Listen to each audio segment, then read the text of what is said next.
आंबेगाव तालुक्याची प्रशासकीय राजधानी असलेल्या घोडेगाव येथे श्री संत सावतामाळी गणेशोत्सव मंडळ, श्री गणेश प्रासादिक भजन मंडळ घोडेगाव यांच्या 24व्या वर्धापन दिनानिमित्त राज्याचे सहकार मंत्री दिलीपराव वळसे पाटील यांनी भेट दिली आहे.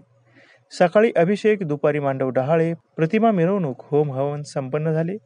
रात्री महाप्रसाद तसेच महिलांसाठी हळदी कुंकू समारंभ पार पडला.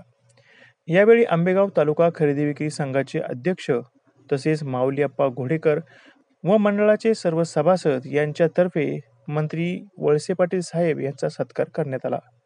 या प्रसंगी बाळासाहेब बेंडे, कैलासबुवा काळे, API किरण भालेकर, गटविकास अधिकारी प्रतिमा वाळुंज, रुपाली जोडगे, घोडेगावचे सरपंच अश्विनी तिटकारे, उपसरपंच कपिल सोमवंशी, सोमनाथ काळे, किरण घोडेकर, श्यामशेठ होनराव, सुनील झोडगे, श्री संत सावतामाळी मंडळाचे अध्यक्ष संतोष घोडेकर, अनिल घोडेकर, गिरीश घोडेकर, अमोल काळे आदी मान्यवर तसेच ग्रामस्थ व महिला मोठ्या संख्येने उपस्थित होते.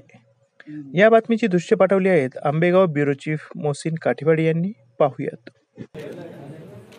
त्याप्रमाणे भीमाशंकर सहकारी साखर कारखान्याचे माजी संचालक आलेल्या सर्व